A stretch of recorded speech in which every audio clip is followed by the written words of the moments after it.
Hello guys, तो कैसे आप सब लोग। मिथिकल टेलवर्स में आप सभी का स्वागत है। तो दोस्तों, आज की वीडियो में अपने बात करने वाले हैं ए स्वॉर्न स्वॉर्ड के चैप्टर 2 के बारे में। और जिन्होंने मेरे पिछले वीडियो नहीं देखा है तो उनसे एक छोटी सी रिक्वेस्ट है, वो जाके पहले मेरे वीडियो को देख ले। वीडियो पसंद आए तो इस वीडियो को लाइक शेयर और सब्सक्राइब करना ना भूलिए। तो चलिए बिना किसी देरी के इस वीडियो को शुरू करते हैं।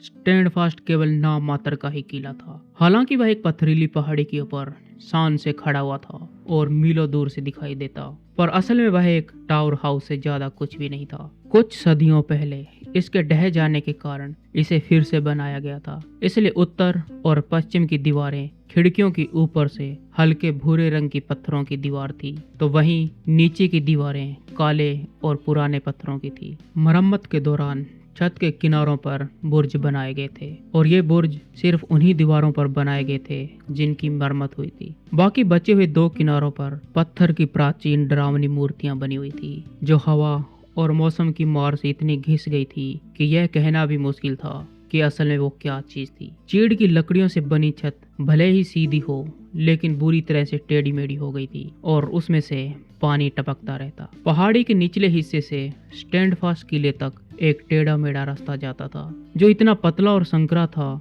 कि उस पर केवल एक एक करके ही ऊपर या नीचे आया जा सकता था। चढ़ाई करते समय डंक सबसे आगे था और बेनिस ठीक उसके पीछे। डंक अपने ऊपर एक चट्टान के उभरे हुए हिस्से पर एग को देख सकता था, जिसने अपने ढीली ढाली घास फूस की बनी टोपी पहनी हुई थी। वो किले के नीचे बने मिट्टी और लकड़ियों के छोटे से अस्तबल के सामने रुके, जो बैंगनी काई के ढेर के नीचे आधे से ज्यादा छुपा हुआ था। सैम स्टूप का घोड़ा एक घोड़े मिस्टर के बगल में खड़ा था और ऐसा लग रहा था कि एग और सैम स्टूप शराब अंदर ले जा चुके थे। आंगन में मुर्गियां घूम रही थी और तभी एग दौड़कर डंक के पास आता है और पूछता है, क्या आपको पता चला कि उस नदी का क्या हुआ? तब डंक अपने घोड़े से उतरा और लगाम एग को थमाते हुए कहा, रेड विडो ने उस नदी पर बांध बना दिया है और एग तुम ये ध्यान रखना कि थंडर को ज्यादा पानी मत पीने देना। तब एग कहता है, जी सर, मैं नहीं करने दूंगा। बेनिस भी अपने घोड़े से उतरते हैं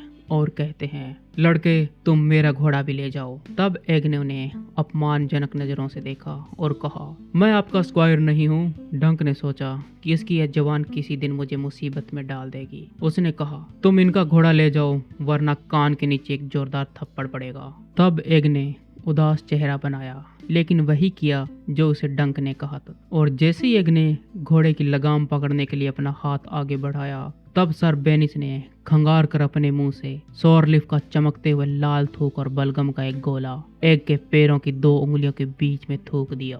एग ने बेनिस को गुस्से भरी नजरों से देखा और कहा, आपने मेरे पैर पर थूका है। तब बेनिस कहते हैं, हाँ थूका है, और अगली बार तेरे चेहरे पर थूकूंगा। मुझे तो ये तेरी बदतमीज जुबान बिल्कुल पसंद नहीं है। और डंक एग की आंखों में गुस्सा देख सकता था। बात और ज्यादा ना बिगड़े उससे पहले ही उसने कहा, एग घोड़ों का ख्याल रखो, हमें सर यूस्टेस से बातें करनी है। स्टैंड फास्ट के अंदर जाने का एकमात्र रास्ता 20 फुट ऊपर बना लकड़ी और लोहे का दरवाजा था। नीचे की सीढ़ियां चिकने काले पत्थरों की थी, जो इतनी घिस गई थी कि बीच में कटोरे जैसे दिखने लगी, और ऊपर जाके वे लकड़ी की खड़ी सीढ़ियों में बदल जाती, जिन्हें मुसीबत के समय पुल की तरह ऊपर खींचा जा सकता था। डंक ने मुर्गियों को रास्ते से हटाया और 2-2 सीढ़ियां एक साथ चढ़ने लगा। स्टैंड फास्ट जितना दिखता था उससे भी कहीं बड़ा था। इसके गहरे तहखाने और कोठरियां उस पहाड़ी के बड़े हिस्से में फैली थी जिस पर वह बना हुआ था। जमीन के ऊपर यह किला 4 मंजिला ऊपर था। ऊपर की 2 मंजिलों में खिड़कियां और बालकनियां थी, जबकि नीचे की 2 मंजिलों में केवल तीरंदाजों के तीर चलाने के लिए छोटे छोटे झरोखे बनाए गए थे। अंदर काफी ठंड थी, लेकिन इतना अंधेरा था कि डंक को अपनी आंखों को अंधेरे के अनुकूल करने के लिए थोड़ी देर रुकना पड़ा। सैम स्टूप की पत्नी अंगीठी के पास घुटनों के बल बैठकर राख साफ कर रही थी। डंक ने उसे पूछा, सर यूस्टेस ऊपर है या नीचे? तब वह बूढ़ी औरत कहती है, ऊपर है सर, और वह भी अभी ब्लैकबेरी झाड़ियों के पास बनी कब्र से लौट कर आए हैं। वे लड़के यूस्टेस ओस्करे के बेटे थे, एडविन, हेराल्ड और एडम। एडविन और हेराल्ड सूरवीर योद्धा थे और एडम एक युवा स्क्वायर था जो 15 साल पहले ब्लैक फायर रिबेलियन के अंत में रेड ग्रास फील्ड की युद्ध में मारे गए थे। सर यूस्टेस डंक को बताते थे वे राजा के लिए बहादुरी से लड़े और शहीद हुए, और मैंने उन्हें घर लाकर ब्लैकबेरी की झाड़ियों के नीचे दफना दिया। उसकी पत्नी भी वहीं पर दफन थी। जब कभी भी यूस्टस शराब का नया पीपा खोलता तो वह पहाड़ी के नीचे जाता और अपने हर बेटे की कब्र पर थोड़ी थोड़ी शराब चढ़ाता। पीने से पहले वह जोर से चिल्लाता, राजा के नाम। सर यूस्टस का शयन कक्ष किले की चौथी मंजिल पर था, लेकिन ठीक नीचे उसका निजी बैठक वाला कमरा था और डंक जानता था कि वे कहाँ मिलेंगे, संदूकों और पिंपों के बीच में कुछ ढूंढते हुए। बैठक वाले कमरे की मोटी दीवार पर जंग लगे हथियारों और दुश्मन से छीने गए झंडे लटक रहे थे, और ये सभी पुरस्कार थे, और ये उन युद्धों के प्रतीक थे जो सदियों पहले लड़े गए थे और जो अब सर यूस्टस के अलावा किसी को भी याद नहीं थे। आधे झंडे धूल, मिट्टी और फफूंद से छने हुए थे और बाकी सब हथियार भी धूल से भरे हुए और बेदम और फीके पड़ चुके थे। उनके कभी चमकते रंग अब बदल कर मटमैले और हरे हो गए थे। डंक जब सीढ़ियों से ऊपर आया तब सर यूस्टस एक फटे पुराने कपड़े से एक टूटी हुई ढाल की गंदगी साफ कर रहे थे। बेनिस भी अपनी दुर्गंध के साथ डंक के पीछे पीछे चला आया। डंक को देखते ही सर यूस्टस की आंखों में चमक आ गई और उन्होंने कहा, मेरे भले बड़े योद्धा और बहादुर सर बेनिस, यहाँ आकर इसे देखो। मुझे यह उस संदूक के नीचे मिला है, एक खजाना। हालांकि इसकी बहुत अनदेखी हुई है, और वह एक ढाल थी, या जो उसका हिस्सा बचा रह गया था। उसका लगभग आधा हिस्सा कटकर अलग हो चुका था और बाकी हिस्सा भूरा होकर टुकड़ों में बटा पड़ा था। उसके लोहे का किनारा पूरी तरह से जंग खा चुका था और लकड़ी में कीड़ों ने छेद कर दिए थे। उस पर जो रंग की कुछ परतें थी वो अभी भी चिपकी थी, लेकिन इतनी कम थी कि उसमें से किसी के सीजल या कुल चिन्ह का अंदाजा नहीं लगाया जा सकता। डंक ने कहा, माय लॉर्ड, यह क्या है? हाउस ओस्करे सदियों से लॉर्ड नहीं रहा था, फिर भी सर यूस्टस को इस तरह से लॉर्ड कहलवाना ज्यादा अच्छा लगता था, क्योंकि यह उनके खानदान की गौरवशाली अतीत की याद दिलाता था। सर यूस्टस ने ढाल के किनारे से रगड़ा। ढाल के रगड़ने से उसकी जंग लगो ही कुछ पपड़ियां नीचे गिर गई और सर यूस्टस ने कहा, यह लिटिल लाइन की ढाल है। सर बिल्बर्ट ओस्गरे इसी ढाल को लेकर उस युद्ध में लड़े थे जहां उनकी मृत्यु हुई थी। मुझे यकीन है कि तुम उनकी इस कहानी के बारे में जानते होंगे। तब बेनिस ने कहा, नहीं माय लॉर्ड, हमें नहीं पता। आपने लिटिल लाइन कहा, क्या यह कोई बोना या उसके जैसा कुछ था? तब सर यूस्टस की मूंछें फड़फड़ाने लगी और कहा, बिल्कुल नहीं। सर बिल्बर्ट एक लंबे और शक्तिशाली व्यक्ति थे और एक महान योद्धा थे। यह नाम उनके बचपन में दिया गया था क्योंकि वे 5 भाइयों में सबसे छोटे थे। उनके समय में 7 राज्यों में अभी भी 7 राजा हुआ करते थे। हाई गार्डन और द रॉक के बीच में अक्सर युद्ध होते रहते। तब हम पर हरे राजाओं यानी कि हाई गार्डन का शासन था, जिन्हें गार्डनर कहा जाता था। वे पुराने गार्थ ग्रीन हैंड के वंशज थे और सफेद मैदान पर बना एक हरा हाथ उसका शाही झंडा था। राजा जाइल्स III अपने झंडे लेकर पूर्व की ओर स्ट्रॉम किंग से युद्ध करने गए थे और विल्बर्ट के सभी भाई उनके साथ गए थे। उन दिनों जब भी किंग ऑफ द रिच युद्ध के लिए निकलते थे तो हरे हाथ वाले झंडों के साथ हाउस ओस्करे का चेकी लोइन वाला झंडा हमेशा उनके साथ लहराता।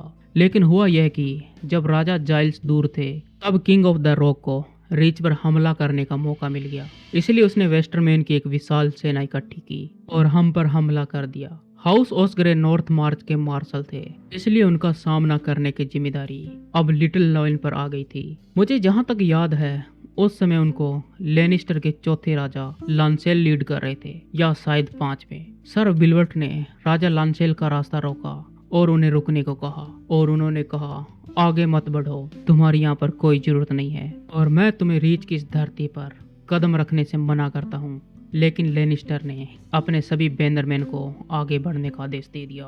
गोल्डन लॉइन और चेकी लॉइन आधे दिन तक लड़ते रहे। गोल्डन लॉइन लेनिस्टर के पास वेलेरियन स्टील की तलवार थी, जिसका कोई साधारण स्टील से बनी तलवारें मुकाबला नहीं कर सकती थी। इसलिए नन्हा शेर बड़ी मुश्किल में था और उसकी हालत खराब हो गई और उसकी ढाल के परखच्चे उड़ गए और अंत में एक दर्जनों गहरे घाव से लहूलुहान होकर और हाथ में अपनी तलवार टूट जाने के बाद भी वह सीधे अपने दुश्मन पर टूट पड़ा। गायक कहते हैं कि राजा लांसेल ने उसे लगभग 2 टुकड़ों में काट ही दिया था, लेकिन मरते हुए नन्हे शेर ने राजा के कवच के नीचे वहां की एक खाली जगह ढूंढ ली और अपना खंजर उसमें घोंप दिया और उसने राजा लांसेल को मौत के घाट उतार दिया। जब उनका राजा मरा तो वेस्टरमैन की सेना वापस दुम दबा के भाग गई और रीच बच गया। सर यूस्टेस ने उस टूटी हुई ढाल को इतने प्यार से सहलाया जैसे वह कोई बच्चा हो। तब बेनिस फटी आवाज में बोला, हाँ माय लॉर्ड, हमें आज भी वैसे ही आदमियों की जरूरत है। डंक और मैंने उस नदी को देखा, वह पूरी तरह सूखी पड़ी है, लेकिन उसकी वजह अकाल नहीं है। यूस्टेस ने ढाल को एक तरफ रख दिया। मुझे बताओ। और वे अपनी सीट पर बैठ गए और उन्हें भी बैठने का इशारा किया। जैसे ही वेनिस ने अपनी बातें शुरू की, वे पूरे ध्यान से उसकी बातें सुनने लगे। वे बिल्कुल सीधे बैठे थे और सर यूस्टेस अपनी जवानी में जरूर एक वीर योद्धा और वीरता की मिसाल रहे होंगे। वे लंबे चौड़े और सुंदर थे, लेकिन समय और दुखों ने उन पर अपना काफी प्रभाव डाला, जिससे वे बूढ़े लगने लगे। लेकिन अब भी वे झुके नहीं थे। वे एक भारी हड्डियों वाले, चौड़े कंधे और मजबूत सीने वाले व्यक्ति थे, जिनके चेहरे की बनावट किसी बूढ़े बाज की तरह तेज और नुकीली थी। उसके छोटे कटे हुए बाल बिल्कुल सफेद हो चुके थे, लेकिन उसकी घनी मूंछें जो उसके मुंह को ढक लेती थी, वह अब भी राख जैसी भूरी थी और उसकी आंखें उदासी भरी थी। जब बेनिस ने बांध का जिक्र किया तो उसकी आंखें और भी उदास हो गई। यूस्टेस ने कहा, उस नदी को हजारों साल और उससे भी कहीं ज्यादा से चेकी वाटर के नाम से जाना जाता है। सर यूस्टेस कहते हैं, मैं बचपन में वहां पर मछलियां पकड़ता था और मेरे सभी बेटे भी वही करते थे। एलिसन को गर्मी के ऐसे दिनों में उथले पानी में खेलना बहुत पसंद था। एलिसन सर यूस्टेस की बेटी थी और उसकी बसंत के मौसम में मृत्यु हो गई। सर यूस्टेस आगे कहते हैं, चेकी वाटर के किनारे ही मैंने पहली बार किसी लड़की को चूमा था। वह मेरी चचेरी बहन थी, मेरे चाचा की सबसे छोटी बेटी, लीफी लेके ओस्करे खानदान की। अब वे सब वहां से चले गए, यहाँ तक कि वो भी चली गई। सर यूस्टेस की मूंछें फड़फड़ाने लगी और उसने आगे कहा, सूरवीरों, यह बर्दाश्त नहीं किया जा सकता। वो औरत मेरा पानी नहीं ले सकती, वह मेरे चेकी वाटर से पानी नहीं छीन सकती। तब बेनिस कहता है, माय लॉर्ड, बांध बहुत मजबूत बना है। वह बांध इतना मजबूत है कि मैं और सर डंक दोनों मिलकर उस बांध को 1 घंटे में भी नहीं गिरा सकते, और यहाँ तक कि उस गंजे लड़के की मदद के बाद भी नहीं। और हमें रस्सियां, कुल्हाड़ी और दर्जन भर से ज्यादा आदमियों की जरूरत होगी। यह तो सिर्फ काम के लिए है, लड़ाई के लिए नहीं। उसके लिए तो और भी ज्यादा आदमी लगेंगे। सर यूस्टेस नन्हे शेर की ढाल को घूरने लगे। डंक ने अपना गला साफ किया और कहा, माय लॉर्ड, जब हम वहाँ खुदाई करने वालों के पास पहुंचे तो इतने में बेनिस ने बीच में ही रोकते हुए कहा, डंक, इन छोटी मोटी बातों से लॉर्ड यूस्टेस को परेशान मत करो, और वैसे भी मैंने एक मूर्ख को सबक सिखा दिया और इसे ज्यादा कुछ नहीं। सर यूस्टेस ने अचानक ऊपर देखा और कहा, कैसा सबक? तब बेनिस कहते हैं, माय लॉर्ड, मैंने अपनी तलवार से उनके गाल पर थोड़ी सी खरोंच लगाई, बस इतना ही महाराज। तब सर यूस्टेस ने बेनिस को कुछ देर तक देखा और कहा, यह नासमझी से लिया गया फैसला था सर बेनिस। उस औरत का दिल मकड़ी जैसा है। उसने अपने 3 पतियों की हत्या की है और उनके सभी भाई बहन बचपन में ही मर गए थे। 5 थे या 3 या शायद 6, मुझे ठीक से याद नहीं है। तब बेनिस कहता है, वे आदमी उस औरत और महल के बीच खड़े थे। तब यूस्टेस कहते हैं, मुझे इसमें कोई शक नहीं, वह किसी को भी कोड़े मारकर उसकी खाल उधेड़ देती है जो उसे नाराज करता है, और तुमने तो उसके एक आदमी को घायल कर दिया। वह इस अपमान को बर्दाश्त नहीं करेगी और तुम इस गलत फहमी में मत रहना। वह तुम्हारे पीछे अपने सैनिकों को जरूर भेजेगी, ठीक वैसे ही जैसा वह लेम के लिए आई थी। तब बेनिस कहता है, डेक महाराज, लेम नहीं, मैं आपसे माफी मांगना चाहता हूँ। आप उसे जानते थे और मैं उससे कभी नहीं मिला, पर जहाँ तक मुझे याद है उसका नाम डेक था। और बेनिस आगे कहते हैं, महाराज, अगर आपकी आज्ञा हो तो मैं गोल्डन ग्रीव जाकर लॉर्ड रोबन को इस बांध के बारे में बता देता हूँ। तब डंक कहता है, रोबिन भी तो सर यूस्टेस के लॉर्ड है और वह रेड विडो भी उन्हीं की जागीरदार है। तब सर यूस्टेस कहते हैं, रोबिन नहीं, वहाँ से किसी तरह की मदद की उम्मीद मत रखो। लॉर्ड रोबन की बहन की शादी लॉर्ड वाइमन के चचेरे भाई वेंडल से हुई थी, इसलिए वह रेड विडो का रिश्तेदार है। इसके अलावा लॉर्ड रोबन मुझे कोई खास पसंद नहीं करता। सर यूस्टेस आगे कहते हैं, सर डंकन, कल सुबह तुम्हें मेरे सभी गांवों में जाना होगा और लड़ने लायक हर एक हट्टे कट्टे नौजवान आदमियों को इकट्ठा करना होगा। मैं बूढ़ा जरूर हूँ, लेकिन मरा नहीं हूँ। उस औरत को जल्द ही पता चल जाएगा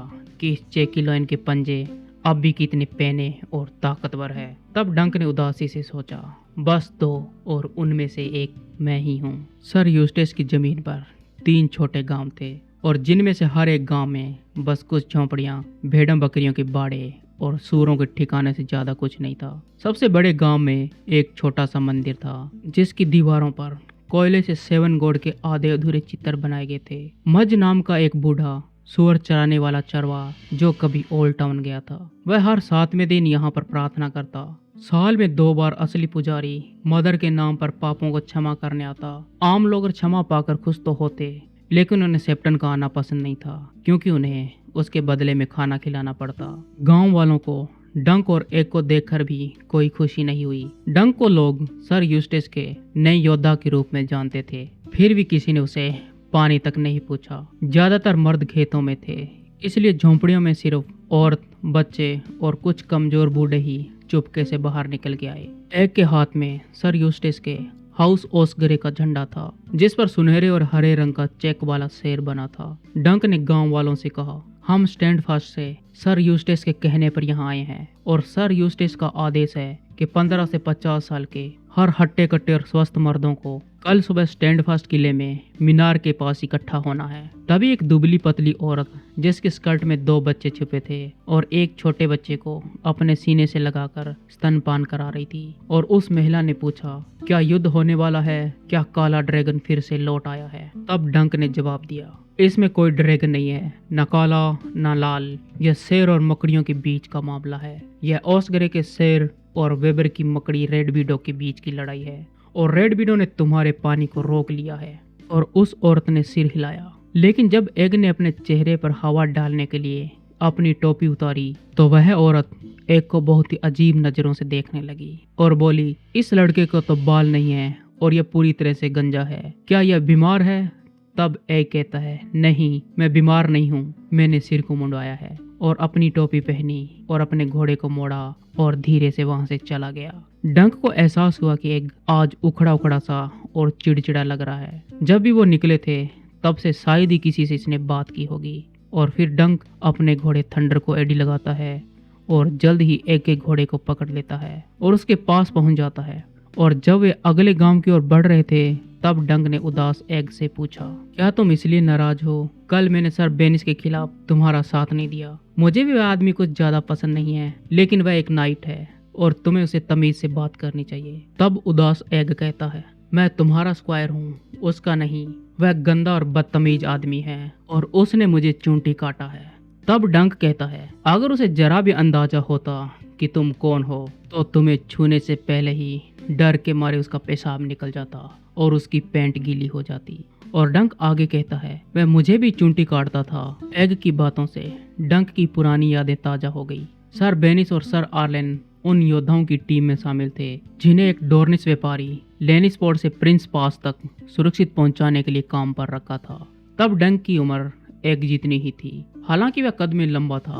वह मेरी बांह के नीचे इतनी जोर से चूंटी काटता था कि वहां पर नीला निशान पड़ जाता था। उसकी उंगलियां लोहे के चिमटे जैसी लगती थी। लेकिन मैंने कभी सर आर्लेन को नहीं बताया। स्टोनी सेप्ट के पास एक सूरवीर गायब हो गया था और ये अफवाह उड़ने लगी कि बेनिस ने झगड़े में उसका पेट चीर दिया। अगर वह तुम्हें फिर से चूंटी काटे तो मुझे बताना, मैं इसे सबक सिखा दूंगा, और तब तक उसके घोड़े की देखभाल करने में तुम्हारा कुछ नहीं जाता। तब एग इस बात से सहमत होकर कहता है, किसी को तो करना ही होगा। बेनिस कभी ब्रश नहीं करता, वह अपना अस्तबल भी साफ नहीं करता, और यहाँ तक कि उसने अपने घोड़े का नाम भी नहीं रखा। तब डंक उसे समझाता है, कुछ सूरवीर अपने घोड़े का नाम नहीं रखते ताकि जब वे युद्ध में मरे तो उनका दुख सहना आसान हो जाए, और वैसे भी तो घोड़े और मिल जाते हैं, लेकिन एक वफादार दोस्त को खोना मुश्किल होता है। सर आर्लेन भी यही कहा करते थे, पर उन्होंने खुद कभी इस पर अमल नहीं किया। उन्होंने अपने हर घोड़े का नाम रखा था और डंक ने भी ऐसा ही किया था। और डंक आगे कहता है, हम देखेंगे कि किले में कितने आदमी आते हैं, चाहे वे 5 हो या 50, तुम्हें उनका भी ख्याल रखना होगा। एक गुस्से में दिखा और कहता है, क्या मुझे अब आम लोगों की सेवा करनी होगी? तब डंक कहता है, सेवा नहीं, मदद। हमें उन्हें योद्धा बनाना है। अगर उस रेड विडो ने हमें पर्याप्त समय दे दिया तो। अगर भगवान की कृपा रही तो उनमें से कुछ ही लोगों ने सैनिकों का काम किया होगा, लेकिन ज्यादातर तो बिल्कुल अनाड़ी और नए होंगे, और वो भाले चलाने से ज्यादा फावड़ा पकड़ने के आदी होंगे। फिर भी एक दिन ऐसा भी आ सकता है जब हमारी जान उन पर निर्भर होगी। और डंक आगे एग से पूछता है, जब तुमने पहली बार तलवार उठाई थी तो तब तुम कितने साल के थे? तब एग कहता है, मैं बहुत छोटा था सर, पर तलवार लकड़ी की बनी थी। फिर डंक कहता है, आम लड़के भी लकड़ी की तलवारों से लड़ते हैं। बस फर्क इतना है कि उनकी तलवारें डंडे और टूटी हुई टहनियों से बनी होती है। एग, तुम्हें ये लोग मूर्ख लग सकते हैं। उन्हें तो कवच के हिस्सों के और हथियारों के सही से नाम भी नहीं पता होगा, और ना ही बड़े घरानों के सिजल और राज चिन्हों के बारे में जानकारी होगी, और ना ही वे यह जानते होंगे कि किस राजा ने सुहाग रात की पहली रात पर सामंत का पहला अधिकार की प्रथा को खत्म किया था। लेकिन फिर भी तुम उनका सम्मान करना। तुम एक ऊंचे खानदान में जन्मे स्क्वायर हो, लेकिन अभी भी एक बच्चे ही हो। उन गांव वालों में से ज्यादातर तुमसे ज्यादा उम्र के पुरुष होंगे। एक इंसान का अपना स्वाभिमान होता है, चाहे वह कितने ही गरीब परिवार में क्यों न जन्मा हो। अगर तुम उनके गांव में जाओगे तो तुम भी उतने ही नासमझ और बेवकूफ लगोगे। और अगर तुम्हें इस बात पर शक है तो जरा खेत में जाकर फावड़े चलाओ, भेड़ों की ऊन उतारो और मुझे वाट्सवुड के जंगलों में उगने वाली सारी खरपतवारों और जंगली फूलों के नाम बताओ। एग थोड़ी देर सोचता है और फिर कहता है, मैं उन्हें बड़े घराने के राज चिन्ह और अस्त्र शस्त्र के बारे में सिखा सकता हूँ, और यह भी सिखा सकता हूँ कि कैसे रानी एलिसेन ने राजा जहरिस को सुहाग रात की पहली रात पर सामंत का पहला अधिकार वाली प्रथा खत्म करने के लिए मनाया था। और वो मुझे सिखा सकते हैं कि कौन सी घास फूस और खरपतवार जहर बनाने के काम में आती है, और क्या वे हरे बेर खाने के लिए सुरक्षित है। तब डंक एक की बात से सहमत होकर कहता है, ये तो वही गांव वाले ही बता सकते हैं कि ये बेर खाने लायक है या नहीं। लेकिन इससे पहले कि तुम राजा जहरिस तक पहुंचो, बेहतर होगा कि तुम उसे भाला चलाने में हमारी मदद करो, और कुछ भी ऐसा मत खाना जो तुम्हारा घोड़ा मेस्टर ना खाए। और यह चैप्टर यहीं पर समाप्त हो जाता है। तो दोस्तों, कैसे लगा यह वीडियो कमेंट में जरूर बताएं, और मिलते हैं जल्द इसके अगले चैप्टर के साथ। अगर यह वीडियो आपको पसंद आया हो तो इस वीडियो को लाइक, शेयर और सब्सक्राइब करना ना भूलिए। Thank you for watching this video.